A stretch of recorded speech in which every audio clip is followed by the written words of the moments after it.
আমার ভাইরে আমার গেছে পুরো হাসপাতাল তন্ন করে ফেলে হাতি করছে।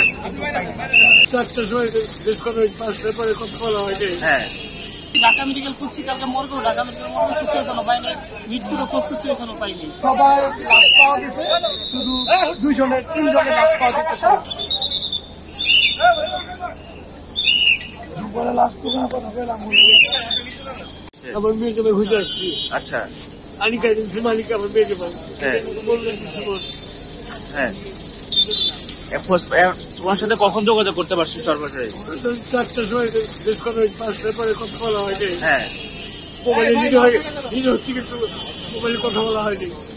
আপনার ঢাকা মেডিকেল বা ঢাকা মেডিকেল ছিলাম, আমাদের স্টাফ দিলে মারা গেছে, টাকা পয়সা আমার মেয়েটা হেরে গেলে আছে, তার দোকানে আছে। এখনো খোঁজ পান নাই?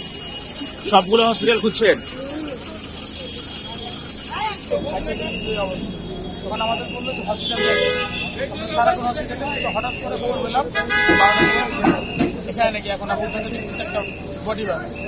ভাবছিল আমার ভাই, আমার চাচা তো ওর জানাজা হয়ে গেছে বা ফজর, আর আমার ভাইরে আমার গেছে পুরো হাসপাতাল তন্ন করে ফেলে হাতি করছে।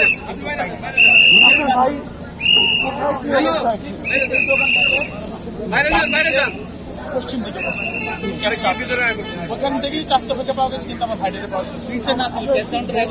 এই দোকানে কাজ করতো, কিন্তু কাকে ঠিক করে খুঁজে পাইতেছি না। কি দোকানে কাজ করতো? স্যানিটারি দোকান। আচ্ছা, পরে কি মানে আপনারা কিভাবে যোগাযোগ করছেন বা যোগাযোগ করেছেন? মানে পাইছি বলতে আরেকজনের সাথে কাজ করতো, বন্ধু ফোন দিচ্ছে যে এখানে করছে, এখন ওরা খুঁজতে আসি। ঢাকা মেডিকেল খুঁজছি, কালকে মর্গেও ঢাকা মেডিকেল মর্গে খুঁজছে, এখনো পাইনি।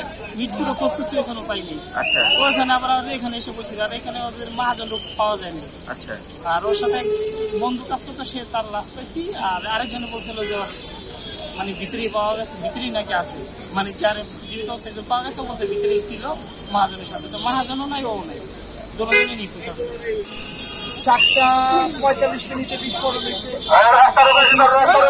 তখন আমরা দোকানের ভিতরে ছিলাম, হঠাৎ করে একটা বিকট শব্দের ভিতরে আপনার চারোদিকে ধুলা আর ধুলা, যেরকম মনে হচ্ছে যে আপনার ভূমিকম্প হইতেছে, এত পরিমাণ ধুলা, আর উপর থেকে গ্লাস পড়তেছিল। এর ভিতরে আপনার স্পটে আপনার প্রায় 12-13 জন মারা গেছে, অনেক মানুষ আহত হয়েছে, শতাধিক মানুষ। এখন সবার লাশ পাওয়া গেছে, শুধু 3জনের লাশ পাওয়া যেতেছে। বাংলাদেশ স্যানিটারি 2 জন, আর হচ্ছে আনিকা স্যানিটারি। এখন আপনি কোন কার জন্য অপেক্ষা করছেন? সুমন ভাইয়ের জন্য অপেক্ষা করতেছি। আনিকা স্যানিটারি মালিক মমিনুদ্দিন সুমন, ওনার জন্য আমরা সবাই অপেক্ষা করতেছি। ওনার সাথে কখন যোগাযোগ করছেন লাস্ট? ওনার সাথে যোগাযোগ হয়নি, ওনার ফোন রিং বাজছে, আপনার ফোন দিচ্ছে, রিং বাজছে। পরে আপনার একটা ফায়ার সার্ভিসের কর্মী ভিতরে ঢুকার পরে ফোনটা পাইছে, কিন্তু ওনাকে আর পায়নি। আপনার ঢাকা মেডিকেল বা মর্গ সলিমুল্লাহ? ঢাকা মেডিকেল মর্গে প্রায় 3-4 ঘন্টার মতো ছিলাম ওইখানে আপনার থাকার পরে একদম শেষ পর্যায়ে আমরা ওইখান থেকে ফেরত আসছি। ইভেন আমরা মিটফোর্ড হাসপাতালেও ওইখানেও খোঁজ খবর নিয়েছি, ওইখানেও আমরা পাইনি। এখন আমাদের শেষ ভরসা এটার ভিতরে, কারণ এটার ভিতরে এখনো প্রকার কোনো সার্চ করা হয়নি। এখন দেখা যাক আল্লাহ পাক কি রাখছে এখানে।